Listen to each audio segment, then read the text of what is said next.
नमस्ते नमस्कार साथी सब, अखन हम मोहतरी जिला के लोहारपट्टी नगर पालिका के रेलवे पटरी पर छी और ये रेलवे पटरी जनकपुर टू सीतापुर तक ये रेलवे पटरी गेल छे। देख रहल छी सीतापुर के तरफ जा रहल छे और ये रास्ता जनकपुर टू राम गोपालपुर वाला पिच रोड छे।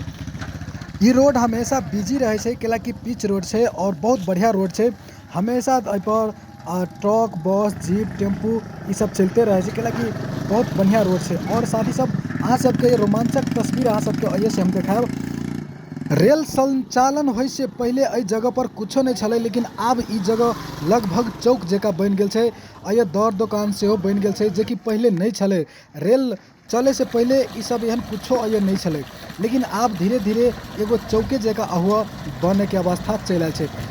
सबसे खास चीज एहि जगह के ई छे कि साथी सब भैया अहाँ के एगो धारा नजर आबैत होते जे कि बोर्डिंग कॉलेज जकरा कहै छै। देखिए ई बोर्डिंग कॉल बहुत पुराना छे, लेकिन पुराना भेला के बावजूद भी एहि कॉल पर पानी अते मात्रा में दै छे कि केकरो विश्वास नहीं है कि ई बोर्डिंग कॉल छे। सबके ई लगे छे, जे भी बाहर से आबै छे ओकरा ई लगे छे कि ई मोटर सिस्टम छे, जे कि मोटर सिस्टम नहीं छे, ई नेचुरल छे।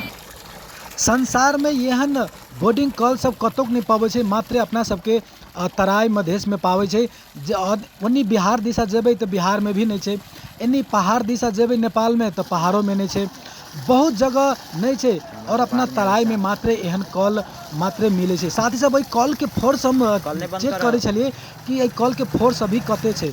फोर्स चेक करला के बाद में हमरा ई पता चलल कि वास्तव में इनमें मोटर फिट होते, मोटर सिस्टम होते, लेकिन साथ ही सब ये ना नहीं छे, बिना मोटर के छे, नेचुरल छे। और एक खास बात तो ई छे, जब ठंडी के मौसम आवे छे तो इनमें काफ़ी पानी ज़्यादा फेंक लगे छे गर्मी के मुकाबला में। गर्मी जब आवे छे, गर्मी के सीजन, तो एहि कॉल में पानी कम भ जाए छे, जे कि जते अभी दे रहल छे ओते गर्मी के मौसम में नहीं दे छे। लेकिन अभी जाड़ के मौसम छे तो जाड़ में भर मुँह पानी आवे छे, मतलब ज़्यादा पानी आवे छे ठंडी के कारण से। साथ ही सब एहन कॉल दुनिया में कहो नहीं छे, अपना तराई मधेश में मात्रे छे। और आइए के दृश्य अहाँ सबके देखाबै छी कि आइए के दृश्य पहले कुछो नहीं छले, लेकिन आब धीरे धीरे ई लोहारपट्टी में ई जे रेलवे पटरी लगिन ई चौक जगह बन रहा है, जे कि पहले नहीं छले, बिल्कुल नहीं छले, अखन पूरा नया लगे छे। जे आदमी सब एहि जगह पर पहले आयल होते और अभी एते तो ओकरा विश्वास नहीं होते कि पहिलका जगह छे, कैलाकि अइया बहुत चीज सब बदल गेल छे। अइया दर दुकान सेहो छे, अहाँ के गुटका चाय सेहो मिल जाते, इमरजेंसी में पेट्रोल मिल जाए छे, हर चीज़ मिल जाए छे। और ये साथ ही सब गर्मी के मौसम में आदमी सब ये कल पर पानी पी छे, पानी पीला के बाद में फसल सब छे, फसल में बैसे छे, कुछ खाई पिए के मन है तो खाई पी छे। एहि जगह पर हमहूँ बहुत दिन के बाद अलिए और हमरा एना महसूस है छल कि पूरा चीज़ें बदल गेल छे। ताहि कारण से वीडियो बनौली। साथ से वीडियो के अंत में चलल छी, वीडियो के लाइक शेयर कमेंट जरूर कर देवे। सबको में बहुत बहुत धन्यवाद।